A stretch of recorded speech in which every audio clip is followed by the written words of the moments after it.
Hello everyone, we are the 5 Idiots, and I am Mark Brian Bautista as the Hustler, and Gerald Salvador and Romulo Policarpio Jr.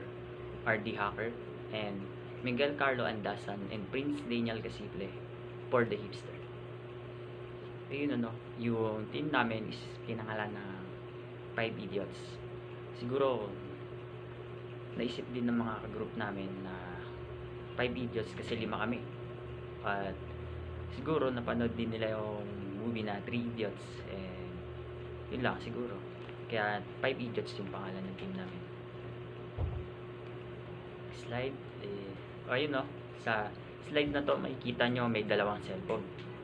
Yung isa iPhone 14 Pro Max, yung isa naman Tecno Camon 19 Pro.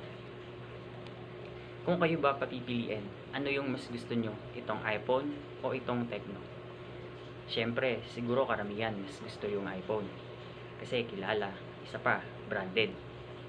Pero kung babasihan natin yung specs o mismong nilalaman nitong parehong cellphone, ay malalaman natin kung paano kayang pantayan ni Tecno yung specs ng iPhone. Pareho silang may mataas na RAM at ROM o storage. Kaso si Tecno is expandable yung kanyang RAM. Ibig sabihin, pwede mo pa itong mapalaki. Sa camera naman ay kayang pantayan ni Tecno si iPhone. Though mas maganda pa rin yung quality ng camera ni iPhone. Ngunit ang presyo ni iPhone ay sobrang mahal. Nagre-range ito ng 78 to 96,000. Depende dun sa storage na mas pipiliin mo. Merong 128, merong 256, depende dun. Kumpara kay Tecno na 10,290 lang. Pero kaya netong pantayan yung specs ni iPhone. Siguro karamihan talaga is gusto yung iPhone kasi mahal. Gaya nga ng sabi ng iba o sabi nila Kaya gusto ng iba yung iPhone kasi pangyabang, ganon. O mas branded. Oo, mas branded si iPhone pero yun nga mas mahal talaga kaysa kay Tecno. Napakalaki ng diferensya. Kasi kung yung ipambibili mo ng iPhone is pambibili mo ng Tecno, tapos may sukli ka pa, di yung sukli nun halos makakabili na ng motor yung presyo ni iPhone parang isang motor na yon. Dapat tayong mga customer is maging practical, lalo na para sa mga wala talagang budget o kagaya nating mga mahihirap lang. Hindi ko naman sinasabi na mas piliin yung si Tecno. Gusto ko lang magka-idea kayo paano maging practical. Pero kung madami talaga kayong pera o sobra yung mga pera nyo, why not bakit hindi si iPhone ang pipiliin? Sapagkat una sa lahat, si iPhone mas branded, matibay, usubok na o kilala yung pangalan. Next, is it important for the customer to be informed first of the benefits they would get upon buying your products or services you offer? Or no need for that since every buyer obviously knows the purpose of what they're buying? Ano kayo sa tingin nyo? Dapat bang malaman ng mga customer yung benefits na makukuha nila pag binili nila yung products o services na kinuha nyo? Para sa akin oo. Kasi hindi lahat ng customer alam mismo yung binibili nila. Paano kung may iba pa palang benefits na makukuha doon? Kaya mahalaga rin na malaman mismo ng customer yung benefits na makukuha nila doon sa pagbili ng product nyo o paggamit o pagpunta doon sa mga services na ino-offer nyo. Isa pa, paano kung kulang talaga yung kaalaman mismo ng customer, Paano kung yung mismong benefits na sinasabi niya is narinig niya lang sa ibang tao? Paano kung fake news pala yun? Kaya mahalagang malaman ng mga customer yung mismong benefits ng product or yung services na ino-offer nyo, para kayo mismo yung makapagsabi o malaman mismo nila yung mga benefits na makukuha nila sa pagbili ng product nyo. Okay, let me share some story lang Isa to sa mga yumaman na dito sa Pilipinas. Yumaman sa pagbi-business. Ito ay si Edgar Sia. Edgar Sia, the brains behind the Mang Inasal, is widely regarded as the Philippines pioneer in limitless rice mills. Sia, who is native to Iloilo City, dropped out of college at the age of 19 to start his own laundry and photo developing business. Sia, then 26 years old, decided to launch the fast food restaurant Mang Inasal, meaning Mr. Barbecue, in his native Hiligaynon in 2003. In his hometown, the first branch was erected in a mall parking lot. The restaurant was a huge success. Jollibee's Tony Kakchong bought Mang Inasal for 5 billion after hearing about Sia's growing business. Sia invested the proceeds from the sale of Mang Inasal into banking and healthcare. He is the country's youngest billionaire at the age of 42. If you dream of launching a fast food franchise, you will need to make sure that the products you sell are safe to eat. Ayun si Edgar Sia nga daw is yumaman sa pag-imbento na tinatawag na unlimited rice mills o limitless rice mills. Ngayon, napakarami ng mga business na gumagaya nito. Maliit man o malaking business. Kasi patok yung only rice. Siyempre, kung kayo rin mas gugustuhin nyo yung only rice. Maraming kanin, maraming makakain. Bukod pa rito, meron din silang masarap na ulam. Tapos, makikita natin yung pag-imbento ni Edgar Sia na limitless rice mills. Napaka-unique. Dapat talaga pag magtatayo ng business is unique. O dapat alam mo kung ano yung pangangailangan ng mga tao na nasasakupan mo o yung mismong pain point. Alam mo dapat kung ano yung kumbaga tinatawag na in demand, in demand, kung ano yung mas tatangkilikin nila na produkto. Kaya dapat malaman mo kung ano talaga yung pain point ng isang lugar o ng grupo ng mga tao na pagtatayuan mo ng business. Slide naman. Ito, makikita nyo isang quotation, isa tong quote mula kay Milan Kundera. Business has only two functions, marketing and innovation. Sabi ni Milan Kundera na yung business nga daw merong dalawang function. Ito nga daw yung marketing and innovation. Yung marketing, dito pumapasok yung dapat marunong kang magbenta. Andyan yung marunong kang mag-influence sa ibang tao o mag-advertise, kumbaga kung paano mo i-advertise yung product mo. Tapos yung innovation naman, yan yung kung paano mo i-improve yung product mo, kung paano mo siya gagawing unique, paano mo siya gagawing kakaiba, ano yung dapat malalaman mo. Kung halimbawa nagtayo ka ng business na milk tea, tapos may milk tea ka rin na kalaban, dapat alam mo yung pinagkaiba ng business mo sa business ng kalaban mo. Dapat mas unique yung magiging product mo, para mas piliin ka ng tao. Dapat may uniqueness din siya, kumbaga. Okay, let's proceed to the value proposition o the value proposition. The value proposition pertains to the benefits that customers would get upon buying a product as promised by the company who owns it. It is actually a statement which serves as a window for the customer to see clearly what a certain brand could offer and its advantages over the competitors. Ayun, dito ngayon papasok yung sinabi ko kanina na dapat malaman ng mga customer mismo talaga yung benefits ng product mo o yung services na i-offer mo, para mas tangkilikin nila yung business mo. Kung malalaman nila yung benefits o yung ano yung magiging mas kakaiba, kung mas kakaiba ba siya o mas unique ba siya dun sa kapareho mong business. Dako tayo sa next slide. Ito, kung makikita natin, isa ulit tong quote mula kay Stuart Henderson Brick. Doing business without advertising is like winking at a girl in the dark. You know what you are doing, but nobody else does.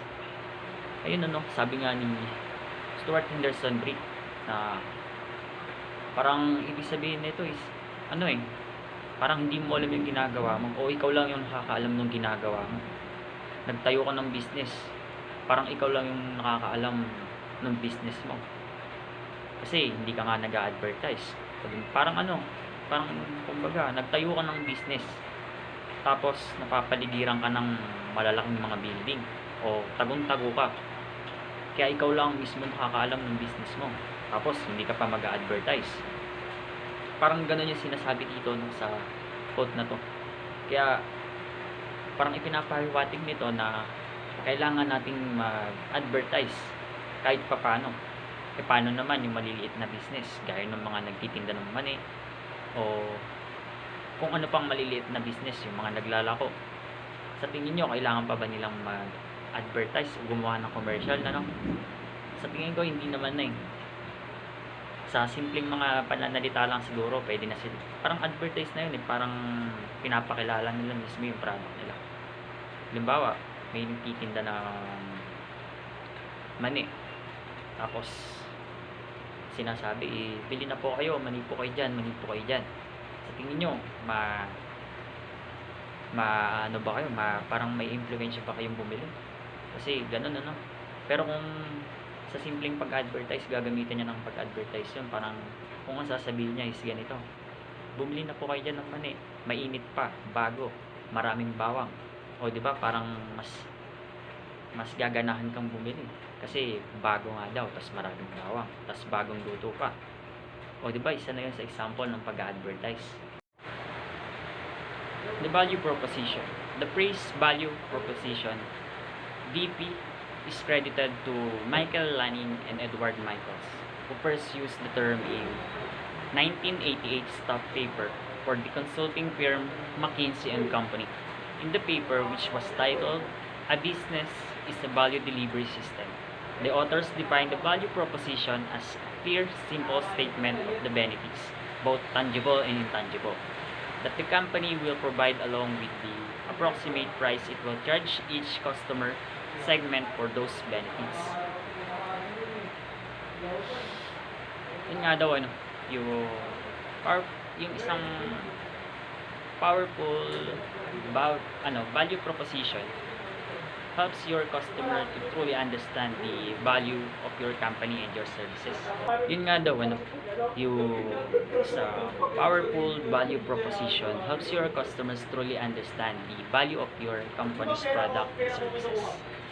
Parang sinasabi dito na kung yung value proposition mo o yung ang business mo is malinaw o maganda, mas maiintindihan mismo ng customer yung benefits na makukuha nila doon sa mismong products or sa mga services na i-offer nyo.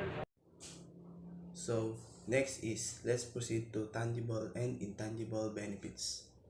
First, what is tangible benefits? Tangible benefits can be measured in financial terms, while intangible benefits cannot be quantified in economic terms. Here are some examples of tangible benefits: cash flow, cash income, cost reduction. And here are some examples of intangible benefits such as employee morale, customer satisfaction, and brand reputation. The value proposition canvas. Ano nga ba yung value proposition canvas? Ang value proposition canvas ay para ma-identify natin yung needs and wants na mga customer para rin ma-provide na isang company or business yung necessary services na ino-offer nila to increase their profit making para mas lumago yung kanilang business. Dito rin natin makikita kung relevant or appropriate ba yung product na ino-offer natin sa market. So yung value proposition canvas, and makikita naman sa PowerPoint, nahahati siya sa dalawang segment. Yung customer profile at saka yung value map. Ang customer profile, nakafocus siya sa viewpoint ng mga customer at saka experiences nila. Makikita natin dito yung customer jobs, customer gains, tsaka customer pains. Ano ba makikita natin sa customer jobs? Yung customer jobs ay yung problems na sinasolve nila or yung kailangan nilang masatisfy na needs nila. Pwede itong maging functional, social, emotional. Sa functional, yun yung mga obvious na bagay. Halimbawa, kailangan ng isang customer yung isang bagay na or product na binibili niya para maka-usod siya sa day-to-day basis niya. So, yun yung example ng functional. Sa social, yun naman yung may sense of accomplishment ka, parang may reputation ka na pinangahawakan, kaya tinatangkil kayo isang services or yung product. Yun yung social. Sa emotional naman, it's more on feelings and satisfaction or fulfillment. Sa customer gains, yun yung mga positive effects na pwedeng maramdaman o makuha ng customer habang bumibili siya or kumukuha siya ng products sa isang business. Kabaliktaran lang yun ng customer pains. Yun naman mga negative effects na pwedeng madulot sa mga customer. Sa value map or company value proposition, tatlo rin, nakati rin sa tatlo. Gain creators, pain relievers, tsaka products and services. Ang products and services, yun lang naman yung mga product na tsaka services na pinaprovide ng isang business sa mga customer. Ang gain creators, yun yung pwedeng gawin ng kumpanya para ma-improve or makapag-create ng positive na experience yung customer. Sa pain relievers, yun naman yung it's more on feedback. Kung mga pwedeng maging pain ng customer, yun yung kailangan nilang agapan. Pwede solusyon.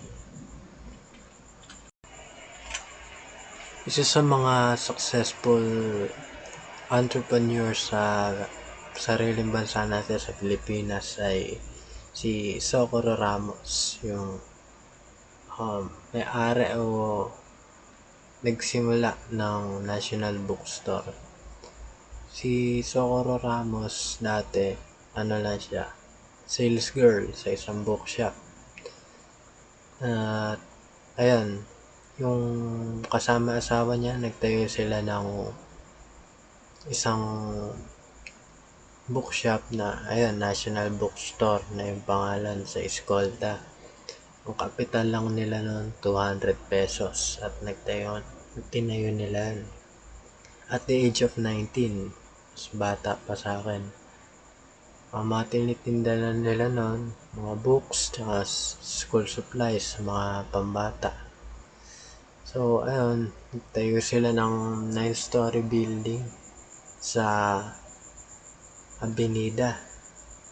Kaya, mas lalong lumago yung kumpanya nila. Mas madaming naging sales, nag-boom. Tapos, ngayon, mahigit 3,000 employees na yung National Bookstore sa buong Pilipinas. At may estimated worth siya na si Socorro Ramos na mahigit sa 3.1 billion US dollars. 3.1 billion. Making her one of the country's richest people. So okay, next dito naman po tayo sa parts of customers profile. So customer jobs, customer pain, and customer gain. So dito tayo magsimula sa customer jobs. These are the tasks that customers were trying to complete, problems they're trying to solve, or needs they want to satisfy in relation to the products or services that a company is trying to offer. So dito naman po sa customer job, dito naman po pumapasok yung mga kagustuhan or yung mga goal ng isang customer. Halimbawa, yung gusto nilang ma-achieve, ganyan, yung goals nila dun sa isang particular na business or dun sa kanilang gagawin. Jobs could be functional, social, or emotional. So una is functional. Functional are practical considerations or the most obvious reason. So isa sa mga halimbawa nito is, halimbawa, pupunta ako ng gym, fitness gym, para magpapawis.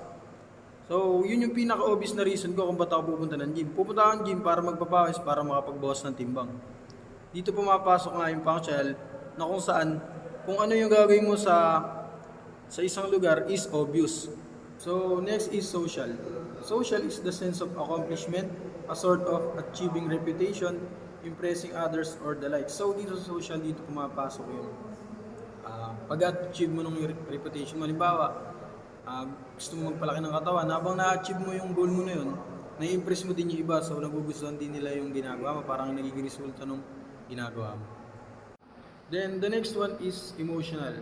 Emotional is the attainment of feeling, peace of mind, satisfaction, fulfillment, confidence, and etc. So dito naman sa emotional, halimbawa naman ito is, ayun, nag-gym ka.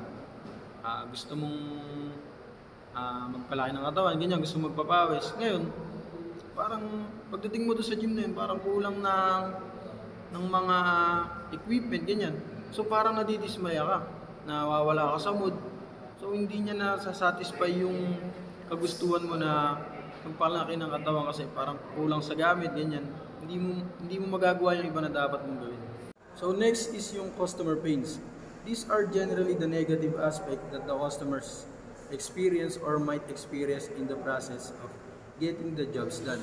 It could be before, during, or after. So dito sa customer pains, dito pumapasok ang mga negative aspects na nararanasan ng mga customers. So, halimbawa, ako, yun na lang ulit bigyan natin example sa pag-gym para hindi tayo lumayo. Halimbawa, ako nag-gym. Ngayon, may mga nakasalamuha akong mga unpleasing stuff, ganyan. Na masyadong sigaw ng sigaw, ganyan. Di sila marunong makasalamuha ng tama. Siyempre, may i-consider natin to as customer's pain kasi negative yun eh. Negative side yun na pumunta ako doon, parang ang pangit nung dating sa akin, gano'n. Parang ang magiging feedback ko doon is negative. Then, isa pang example dyan is yung overcrowded. Kaya, halimbawa, ayun nga, nag-gym ako. So, pag pupunta ako sa gym, kailangan parang hindi naman sa limitation eh. Kaya meron pa din dapat space na makakagalaw ka ng normal. Kasi pag overcrowded, syempre magiging sanin yan, masikip. Tapos yung iba, nagiging negative aspect din sa kanila yan kapag mahihain. Di ba pag overcrowded, nagiging mahihain yung iba, hindi makagalaw ng maayos. Hindi sila makapag-concentrate or makapag-focus. So, isa sa, halimbawa pag magtatayo ka ng business, isa sa i-consider natin is yung customer pains. Para maiwasan yung negative aspect na magiging feedback ng mga magiging customers natin. So, the last one is the customer gains. These are the benefits or positive experiences that the customer expects or could get upon using the product or services that company is offering. So, ayun nga. Dun ulit tayo magbibigay ng example sa pag-gym, sa fitness gym. So, halimbawa, nag-gym ako. Isa sa mga positive aspects na makukuha ko doon is yung pagiging physically fit. Diba, nag-gym ako. Then, tumagal yung panahon, lumabas yung improvement. Naging physically fit ako. Isa sa positive side na yun, then isa pa sa magiging positive side nun is yung magiging confidence ako. Kasi na-achieve ko yung goal ko na body shape, ganyan. And also yung health, yung physical health ko. Then, isa pang example dyan is yung sabihin natin na ayun nga, achieving great looking body and also yung peace of mind. So, dito sa peace of mind, halimbawa yung mga mababait yung staff, ganyan. Nung dati, nung nagsisimula ka pa lang, hindi pa ganun kaganda yung katawan mo. I-motivate ka nila, ganun. Tutulungan ka nila na ma-achieve mo yung goal mo. Di ba parang nakaka-boost ng energy yan pag ganun na mas pagpupursigihan mo pa na gawin yun. Isa yun sa mga positive side nito. Parts of value proposition. First, value proposition pain reliever. Ito yung maaaring ibigay ng isang kumpanya o isang shop na maaaring makabawas sa pain na nararamdaman ng isang customer habang ginagawa ang isang job. Gain creators. Ito yung maaari mong ibigay sa isang customer para siya ay makakuha ng benefits sa'yo bilang isang kumpanya at maaari rin siyang masatisfied dito. Product and services. Ito yung maaaring ibigay ng isang kumpanya o ng isang shop sa isang customer para matulungan sila kung paano nila matatapos ang specific job na ginagawa nila. Customer's pain. Lack of proper tools, factory defect, inexperienced employee, ventilation, unaffordable fee, location, and messy environment. Sunod naman po natin ay ang customer's gain. Durable products, affordable price, appealing looks of products, meet new friends. Sunod po natin ay ang value proposition reliever. Certified mechanics, complete tools, well ventilated, neat, and quality service products. Sunod po natin ang value proposition gain creators, certified mechanic, friendly staff, basic tutorial. And yung lastly po ang value proposition product and services. Quality services, customer satisfaction, mastery and product and services.